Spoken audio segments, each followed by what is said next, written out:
Hoje nós vamos ter um estudo mais histórico do que bíblico, mas nós vamos ver que o nosso Deus é quem rege a história. Amém?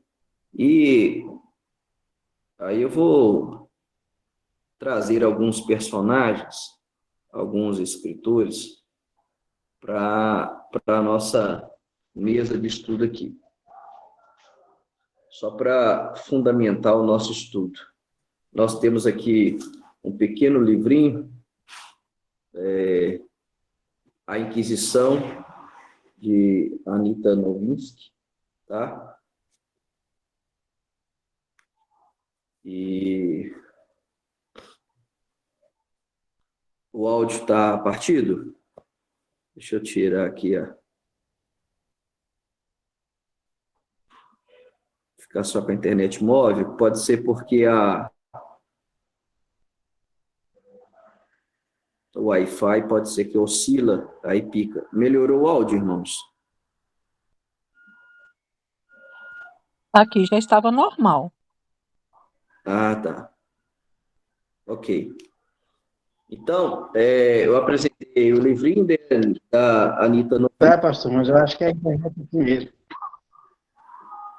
Não, mas deve ser a internet. Infelizmente, a Anita Novinsky nos deixou, né? Partiu. Acho que foi no ano 2021, ano passado, se eu não estou enganado.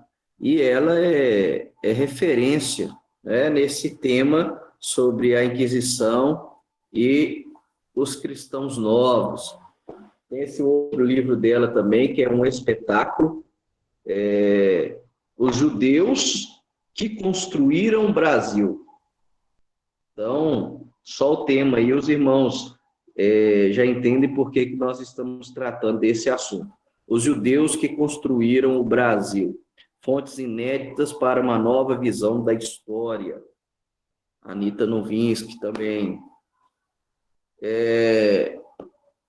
Outro livro muito bom, eu vou fazer uma citação dele espetacular, do escritor Augusto de Lima Júnior, A Capitania das Minas Gerais, e aí ele foca mais sobre a história de Minas Gerais e vai falar sobre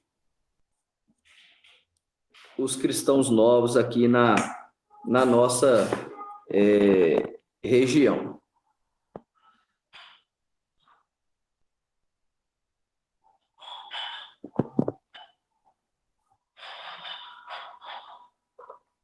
Nós temos também uma literatura fantástica do fundador do Museu da Inquisição, que nós teremos a exposição dele aqui em Mariana, né?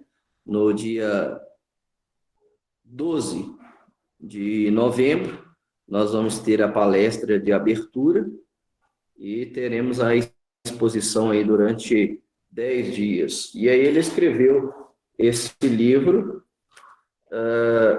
O Bicentenário do Término da Inquisição Luso-Brasileira, porque a Inquisição, historicamente, ela cessou em 1821. Então, em 2021, completando o bicentenário, 200 anos do término da Inquisição, o diretor do Museu da Inquisição e fundador, Marcelo Miranda Guimarães, escreveu esse livro em homenagem aos 200 anos de término da Inquisição. E aqui nós temos também o livro da doutora Neuza Fernandes, tá? Pós-doutora, né? A Inquisição em Minas Gerais no século XVIII. Doutora Neuza Fernandes vai falar sobre os cristãos novos aqui em Minas Gerais, principalmente por causa do ciclo do ouro, E aí nós temos o segundo livro dela também, A Inquisição em Minas Gerais, Processos Singulares. Esse segundo livro, ela foca mais nos processos. Esse livro aqui é muito bacana porque nós temos vários processos de marianenses e ouropretanos nele, tá?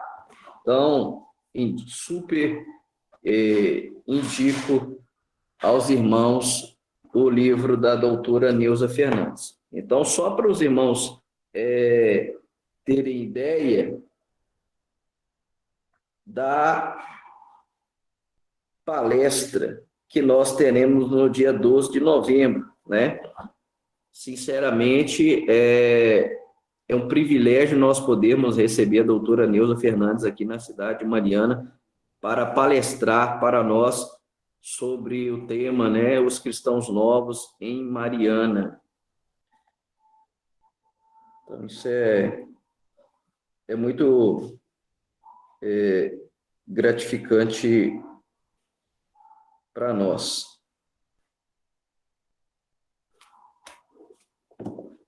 Isso mesmo, ela é pós-doutora. Então, tem bala na agulha, né? Irmãos, eu queria ler dois textos da palavra de Deus e queria que os irmãos anotassem aí, marcassem nas suas Bíblias, Obadias, versículo 20. Obadias, versículo 20, vai falar dos judeus dispersos que habitaram a Espanha, né? Sefarade, né? Espanha, a região ali da Península Ibérica. Olha só que profecia tremenda do profeta Obadias, versículo 20.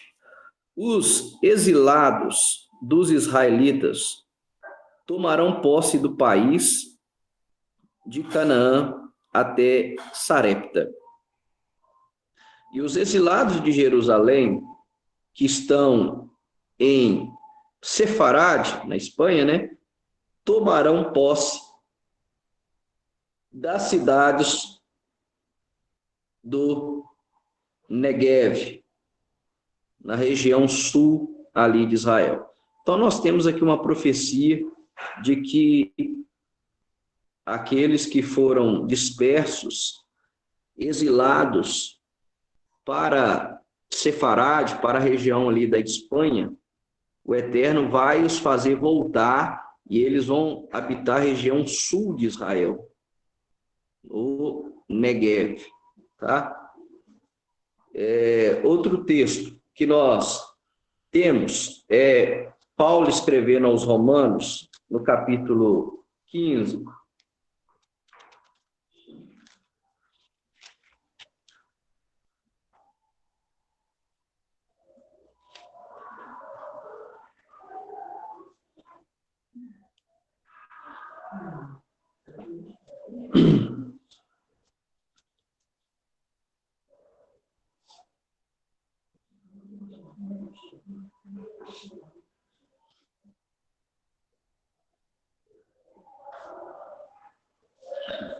Paulo, Romanos, né, capítulo 15, versículo 28.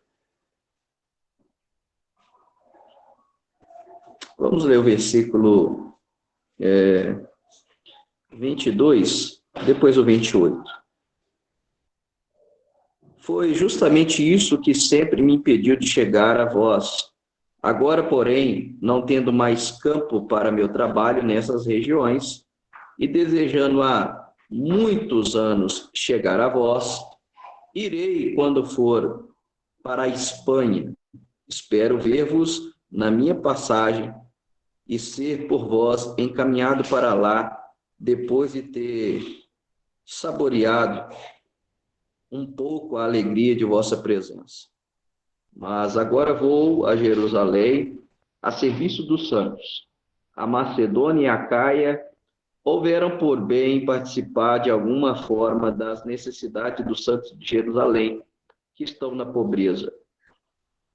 Houveram por bem, é verdade, mas eles eram devedores, porque se as nações participaram dos seus bens espirituais, devem, por sua vez, servi-los nas coisas temporais. Quando, pois, tiver resolvido este encargo e tiver entregue oficialmente o fruto da coleta, passarei por vós a caminho da Espanha. Então, nós vemos que já na época do apóstolo Paulo já havia judeus na Espanha,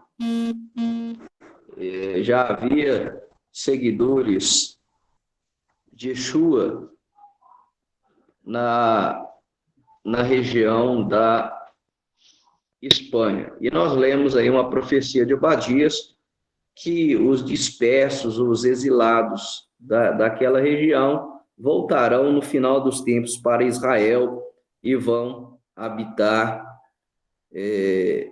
o Negev, ou Negev, tá? Irmãos, vamos falar rapidamente sobre a Inquisição, né? O que era a Inquisição, quando que ela surgiu?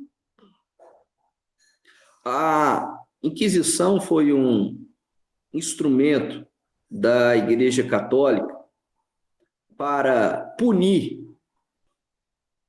os fiéis que não concordavam com os dogmas da Igreja e a infabilidade da Igreja. Ou seja, se alguém visse falha da Igreja Católica ou discordasse de algum dogma, ele seria punido pela Inquisição. A Inquisição, ela surge na Idade Média, tá? É chamada Inquisição Medieval. Ela surge no século XII e XIII, tá?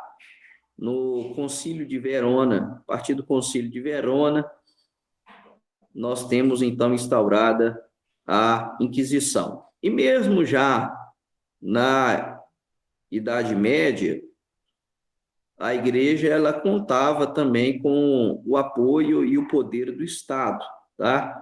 Lembrando que antigamente era muito mais forte do que hoje, a Igreja e o Estado eram bem unidos, tá? Então, a Inquisição, ela surge na Idade Média, no século XII e XIII, após o Concílio de Verona, tá? E ela servia para punir aqueles que não concordavam com os dogmas da Igreja e a infabilidade da Igreja. Só que por causa das suas crueldades, né, a Inquisição matou muitas supostas bruxas e muitas pessoas que não concordavam com os dogmas da Igreja. Ela acabou caindo em descrédito, tá? Pelas suas atrocidades. Porém, na Espanha, surgiram dois reis católicos, Filipe e Isabel, que por causa de um sentimento antissemita, né, de ódio aos judeus, eles pediram ao Papa da época para que voltasse com a Inquisição. E então, em 1492, a Inquisição ela é instaurada na Espanha, e ela tinha um foco diferente da Inquisição medieval, da Inquisição da Idade Média, que punia católicos, punia cristãos, né, que não concordavam com a Igreja. Já essa Inquisição da Espanha e depois portuguesa, essa Inquisição da Península Ibérica, ela é chamada também de Inquisição Moderna, ela tinha um foco diferente. O foco dela era os judeus, né? O foco era os judeus. O foco era perseguir os judeus. O foco era punir os judeus. E tem um fator muito interessante também dessa Inquisição, que era de confisco dos bens. Na verdade, a Inquisição ela surge com um sentimento antissemita, de ódio aos judeus, e também tinha um interesse econômico por trás, tanto da coroa quanto da igreja, que era confiscar o bem dos judeus, porque os judeus eles estavam na margem mais abastada da sociedade, tá? Estavam na parte mais elevada ali da sociedade, porque os judeus eles sabiam ler e escrever, eles que eram os mercadores, eles que viajavam o mundo. Então, os judeus que eram os médicos, eram os navegadores, eram os comerciantes. Então, eram bem prósperos nessa época. E aí, quando surge a Inquisição em 1492, os reis católicos Fernando e Isabel propõem aos judeus se converterem ao catolicismo, ou, senão, seriam expulsos, tá? Alguns ficam na Espanha e outros vão embora e vão para o país vizinho, Portugal. Eles vão para Portugal. E é interessante notar, quando eu digo que a Inquisição ela tinha um propósito financeiro, que com o confisco dos bens da Inquisição, os espanhóis conseguiram fundos, dinheiro, para vencer os mouros, os árabes, na região de Granada, da Espanha, que estava sob domínio dos árabes, só para vocês terem uma ideia.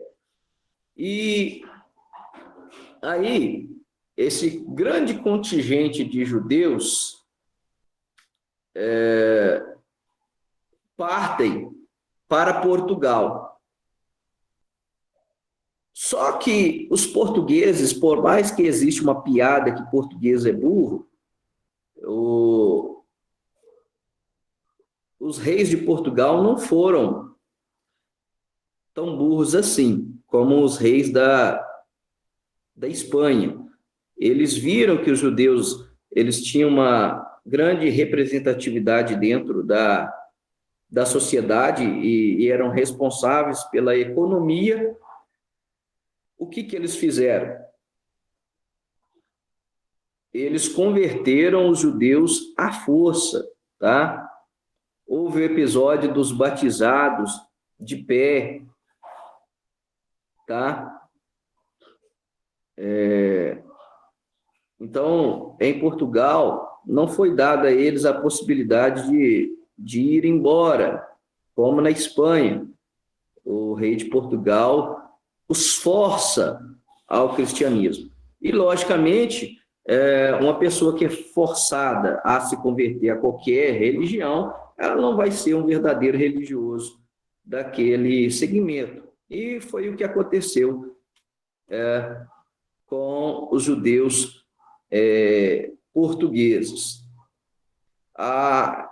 É bom pontuar também que a Inquisição ela chega em Portugal através do casamento entre o rei católico português com a princesa da Espanha, Dona Isabel, com o casamento de Dom Manuel I. Então, foi ele queria casar com a princesa da Espanha, mas foi dada essa condição para ele: olha, pode haver o casamento, contudo, você tem que expulsar os judeus. E, novamente, repito, o rei de Portugal não queria perder os judeus, pelo contrário, os forçou a converter ao cristianismo. Nós temos até um evento onde que o rei de Portugal disse aos judeus: olha, fiquem no porto e eu vou arrumar navios para vocês partirem, vocês que não querem converter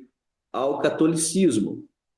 E aí, em 1437 foi esse evento. E o navio não chegou, de repente chegou vários padres e pessoas da Igreja Católica e começaram a batizar as pessoas de pé. Então, eles ficaram conhecidos como os batizados de pé, em pé, né? E daí surgiu a expressão de ficar a ver navios, né? Porque eles ficaram esperando os navios chegar, mas, na verdade, era uma emboscada para eles serem batizados e forçados, de certa forma, a se converter ao catolicismo. E tem várias atrocidades, né? Pegaram os filhos dos judeus e mandavam eles para o continente africano para morrer lá, outros sequestraram os filhos judeus e deram eles para famílias católicas criarem. Várias atrocidades aconteceram com os judeus nesta época. Então, perceba, 1492 na Espanha, 1496 em Portugal, e o Brasil, ele é descoberto quando? Em 1500. E aí, aqui é o pulo do gato. O Brasil é descoberto e os judeus estão sofrendo perseguição na Espanha e principalmente agora em Portugal. E algo interessante para mencionar é que os navegadores, a maioria deles, eram cristãos novos. Por exemplo, Gaspar Lemos era cristão novo, Pedro Álvares Cabral era neto de cristão novo, né? E um ponto importante, que as terras brasileiras foram arrendadas, né, para donatários. E um deles, né, o primeiro, quem liderou esse grupo de colonizadores aqui da América, do Brasil, foi Fernando de Noronha, tá? Fernando de Noronha, ele liderou um grupo de convertidos, tá? E que apresentou a proposta a Dom Manuel para a colonização do território brasileiro. Então, Fernando de Noronha, ele arrendou as terras brasileiras. E ele era cristão novo, logicamente, para quem que ele trouxe para cá?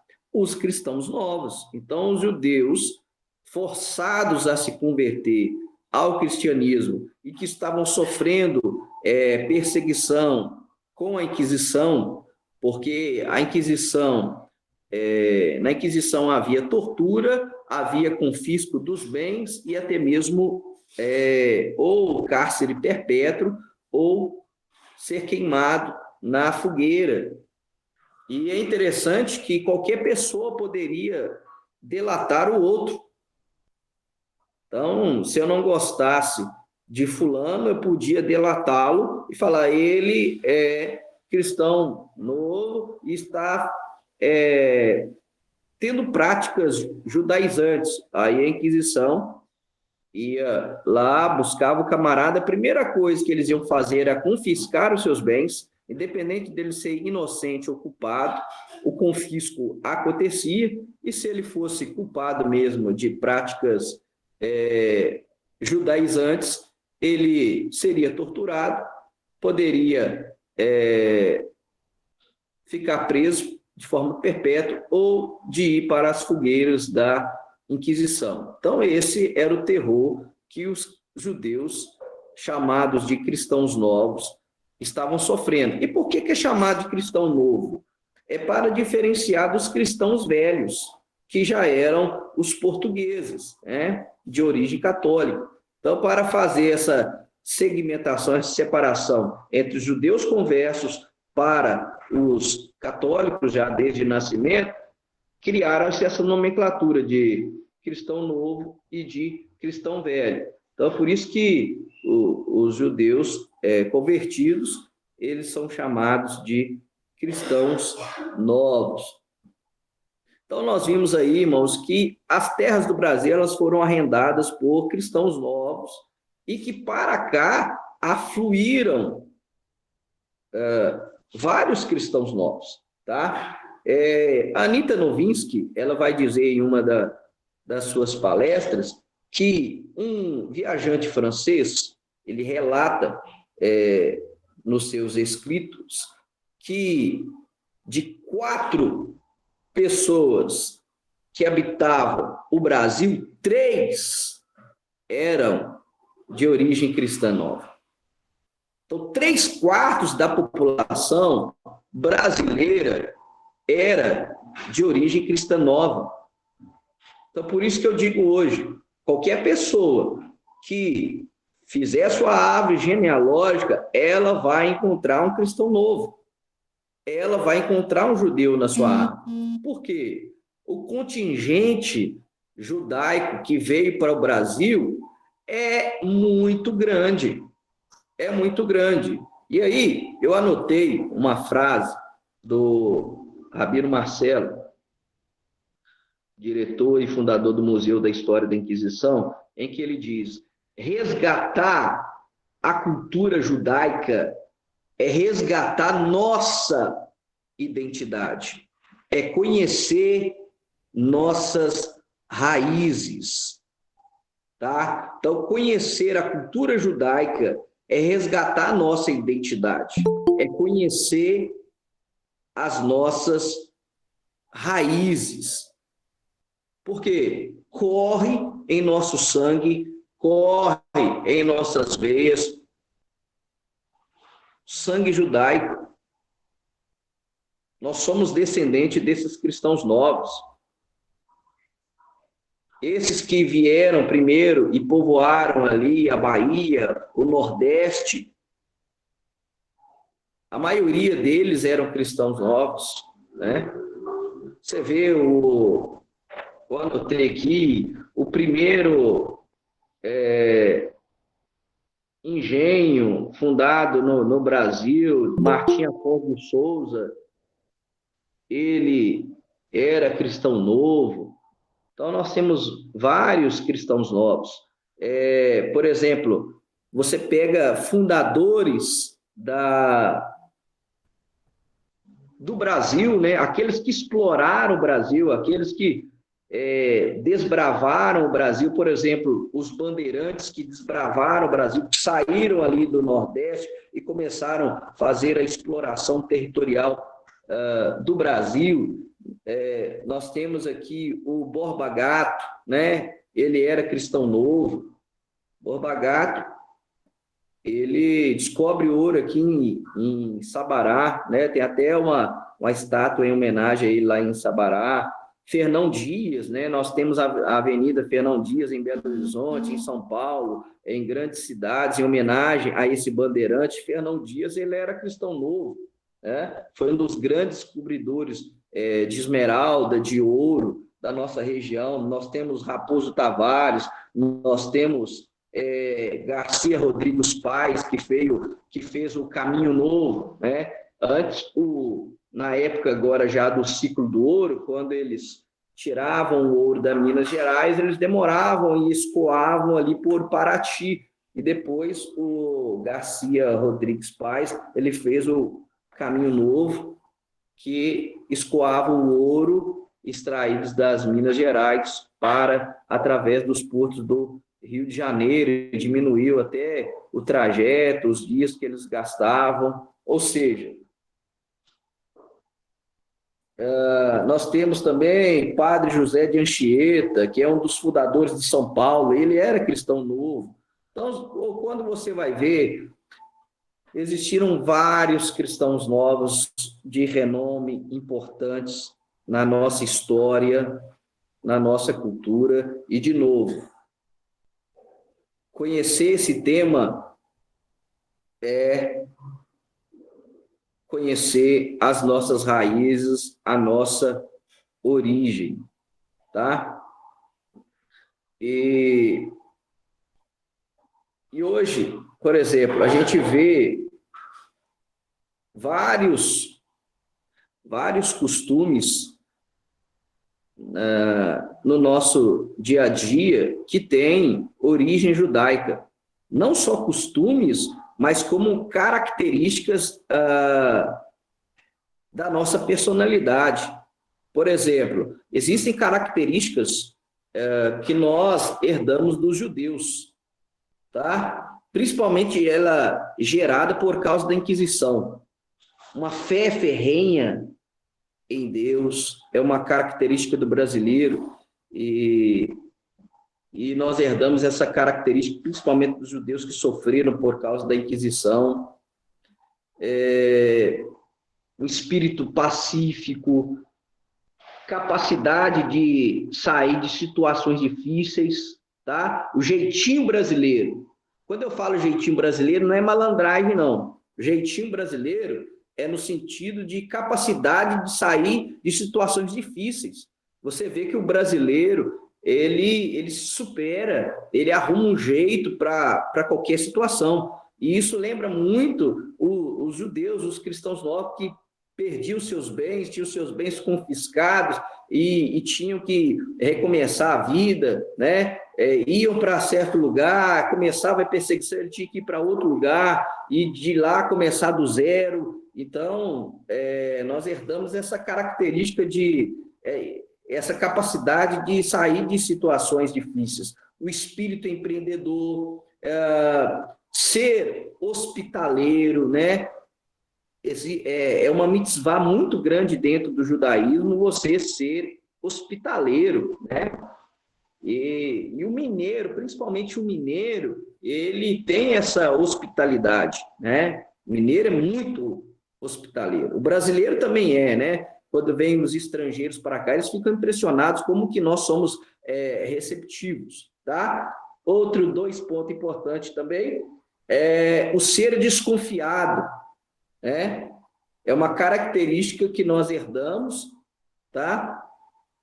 Dos cristãos novos, dos judeus, né? Que é desconfiar de tudo, né? Por causa do trauma que a Inquisição causou. E outra característica é o ser pão duro, né? O apreço aos bens materiais, porque os judeus sempre tiveram seus bens confiscados, né? Por isso que o judeu gosta demais de bens. Tem uma parte que a gente gosta de abordar e o pessoal os costumes que damos dos judeus, né, dos cristãos novos. Uma das características e até que nasce aqui em Mariana, é chamado de gaveteiro, né? Porque os judeus, para fugir de ser delatados para a Inquisição, eles pegavam a comida e guardavam nas gavetas, tiravam uma comida treife, não permitida, e colocavam em cima da mesa para que ninguém desconfiasse que comida caché, só comida permitida pela lei de Moisés, né? E daí nós ganhamos o nome de gaveteiros, né? Essa é a versão marianense, e o marianense é conhecido como gaveteiro. E nós temos aqui em algumas casas antigas, casarões antigos, mesas com gavetas, tá? Acendimento de vela na sexta-feira é um costume judaico, né? Tem muita gente que faz isso sem saber. Nós temos alguns xingamentos, né? O judeu, xingando o outro de judeu. Não, mas você está judiando de fulano. Então, judiando vem de judeu. Judiar, né, vem de judeu. Outro hábito que nós temos, né? De quando uma pessoa espirra, a gente diz Deus te crie, né? Porque era um costume judaico. quando a pessoa espirrava, o judeu dizia para o outro, né? Raim Tovim, que você seja criado.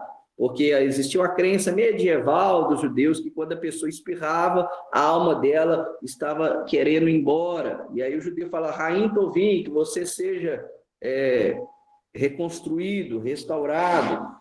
Jurar pelo morto é um costume judaico. Passar a mão na cabeça, né? Fulano está passando a mão na cabeça de ciclano. É costume judaico. Abençoar é um costume judaico, né? Tomar a bênção ao pai, à mãe, algo muito comum aqui em Minas Gerais, e é um costume judaico, tomar a bênção, pedir a bênção, né? Aos mais velhos. Varrer a casa, né? De fora para dentro. Hoje se fala que varrer a casa de fora para dentro é para não perder dinheiro, mas a verdade era por causa da mezuzá que ficava na porta. Outro ditado judaico, fulano, né? Nós usamos muito essa expressão, fulano está passando mel na boca de ciclano. Passar mel na boca era um costume judaico. Por exemplo, quando você ia circuncidar a criança no 8º dia, o menino, o rabino ele passa mel na boca da criança antes, tá, de fazer a circuncisão. Por isso que se usa essa expressão hoje aqui no Brasil, fulano está passando um mel na boca de ciclano, ok? Pouca gente sabe da origem desse ditado. Outra expressão muito comum, mas não na nossa região, é quando acontece uma tragédia, né? E a pessoa diz, que maçada, né? Maçada foi um local, hoje até um forte de Israel, um lugar bem alto, onde os judeus se refugiaram contra os romanos, e houve um massacre, né? Houve um massacre dos judeus nesse local. Por isso, quando acontece uma tragédia, o judeu ou o descendente, ele diz, nossa, que maçada, né? Que tragédia. Outro costume que nós, ou ditados que nós gostamos de usar, né?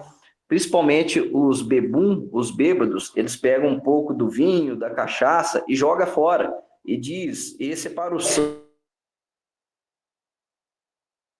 que um resquício do copo de vinho que se separa para Elias na festa da Páscoa, tá?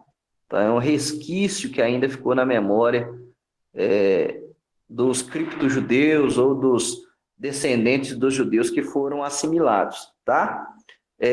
A gente gosta de usar a expressão, né? Ô fulano, a carapuça serviu, né? Coloca a carapuça. A carapuça era um chapéu que se usava por aquele que estava sendo condenado pela Inquisição, tá? Outro costume judaico, né? É pegar ou pedra ou um punhado de terra e jogar primeiro no caixão antes de sepultar o morto. Então, se você for no velório e ver esse fato acontecer, pode saber que isso é um resquício judaico, tá? Completamente assimilado, tá certo? E um outro muito conhecido também é a lenda de contar a estrela da verruga, né? Isso aí era principalmente, os pais falavam com as crianças para não contar estrela porque dava verruga, porque a criança judia sabia que quando chegavam as 3 primeiras estrelas na sexta-feira, ao pôr do sol da sexta-feira, chegava-se o Shabat, né? O dia do Senhor. Então, eles apontavam para o céu, apontavam para a estrela. Então, para eles não serem descobertos como cristãos novos, ainda praticantes do judaísmo, eles criaram essa lenda para com os seus filhos, para que não apontasse para as estrelas, porque senão nasceria verruga. Eu já confrontei muito a minha mãe, né, que ela falava isso, e eu contava estrelas só para ver, né, e nunca nasceu verruga em mim. E minha mãe ficava me esconjurando. Você vai ver, na hora que nascer verruga em você, você fica esperto.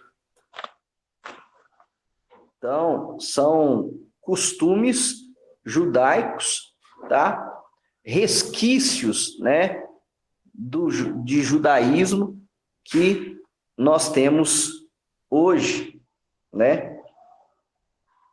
E só para a gente concluir, irmãos, falando sobre a presença dos judeus, dos cristãos novos, aqui no Brasil, então eles vêm, né, através do consórcio ali do Fernando de Noronha, eles povoam o Nordeste, e nós vimos aí vários cristãos novos que desbravaram o país, os chamados bandeirantes, né? E aí eles descobrem o ouro nas Minas Gerais, né? E aí quando eles descobrem o ouro para cá, existe um êxodo do povo do Nordeste que vem para o Sudeste, para Minas Gerais, para as Minas, tá? E por isso que vieram para cá vários judeus, vários cristãos novos, tá certo? À procura do ouro, à procura do enriquecimento. É por isso que a doutora Neuza Fernandes, ela põe aqui no seu livro várias pessoas condenadas pela Inquisição aqui em Mariana, né? Nós sabemos que o ouro foi descoberto. Mariana foi um dos locais mais abundantes em ouro quando se descobriu essa região, né? O nosso rio Ribeirão do Carmo. Então, para cá vieram muitos cristãos novos e que ainda tinham um pouco das suas práticas judaicas, mas eram práticas, irmãos. Quando você vai ver a condenação deles, eram só resquícios.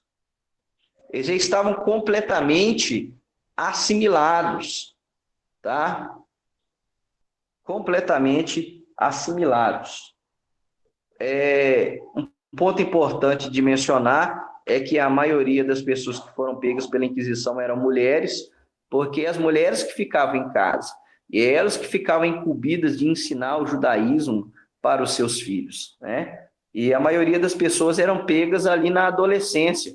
Quando o menino está chegando com 12, 13 anos, o pai ou a mãe revelava para ele a sua origem judaica e ensinava algum resquício de judaísmo que restou para eles, tá? Então é por isso que nós temos aí o livro da doutora Neuza Fernandes, A Inquisição em Minas Gerais, no século XVIII.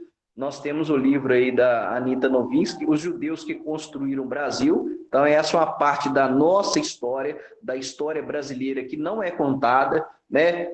Qual que é a narrativa para nós? Não, para o Brasil só veio gente que não presta, né? Você já ouviu isso. O Brasil só veio assassino, só veio ladrão, só veio prostituta, só veio para cá gente que não presta. E é mentira. Vieram para cá pessoas inteligentíssimas, esses judeus capazes, né? Vieram para cá fugidos da Inquisição da Espanha e de Portugal. Aqui no Brasil não teve o Tribunal do Santo Ofício. Houve presença de inquisidores aqui, mas aqui no Brasil não tiveram o Tribunal do Santo Ofício. Os que eram pegos aqui, eles eram levados para Portugal para serem julgados lá e posteriormente queimados ou mortos em Portugal. Então, esse é um ponto importante da gente mencionar. E eu quero ler até um trecho aqui do livro A Capitania das Minas Gerais, do Augusto de Lima Júnior, que é fantástico, fantástico. É a página de número 84, diz assim, sobre Ouro Preto, tá? Em Vila Rica, meados do século XVIII, havia uma comunidade judaica muito bem disfarçada, que tentou organizar-se numa falsa irmandade, com o título de Fiéis de Deus. Como se sabe, assim se intitulavam os seguidores do profeta Eliseu, que, em meio da idolatria de Israel, proclamava sua fidelidade a Adonai. Chegaram a ocupar uma casa junto da atual Capela do Bom Jesus dos Perdões, então em construção, e enganaram o bispo de Mariana, que somente depois de muito tempo desconfiou dessa confraria e resolveu dissolvê-la, tá? Então, olha só que interessante. E há quem diga que essa casa aqui é a famosa ali República Sinagoga, que tem o nome de República Sinagoga, né? Mas isso aí é só uma suposição, não tem nada concreto. Mas houve essa irmandade, esses judeus, né, que fizeram no século XVIII uma sinagoga clandestina, né? E aí, quando o bispo aqui de Mariana descobriu, mandou dissolvê-la. No livro da doutora Neuza Fernandes, nós temos vários casos de pessoas aqui de Mariana que foram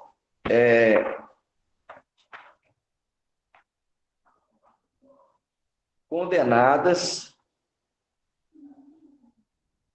ou que foram presas por crime de judaísmo, tá? Vou pegar aqui a listinha que ela fez. Existem esses registros, eles estão na Torre do Tombo, lá em Portugal, tá? E são 40 mil processos que tem lá. E desses processos, me parece que foi analisado só um pouco mais de 1.000 processos. Então, tem muita coisa ainda a ser explorado. Deixa eu achar aqui um morador de Mariana, só para a gente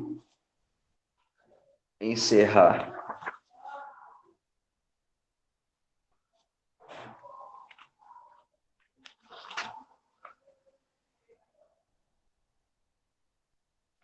Olha só, Antônio de Sá, a família Saia. Ele era natural de Almeida, Portugal, e morador de Ribeirão do Carmo, né, Mariana. Sua prisão se deu em 1731. Crime, judaísmo. Vamos lá, para a família Ferreira Pacheco. Antônio Ferreira Pacheco, morador de Mariana, prisão, 1734, crime, judaísmo. Vamos lá para a família Gomes. Antônio Gomes, natural de Portugal, morador de Mariana, prisão, 1714, crime, judaísmo, né? Vamos lá, família Fagundes, Antônio José Fagundes, natural de Açores, Portugal, morador de Mariana, prisão. Esse aqui foi pego 2 vezes, 1789 e 1794. Porém, o crime dele foi bigamia, já não foi judaísmo, tá? Então, o camarada era bigâmio, tinha mais de uma mulher, sem vergonha.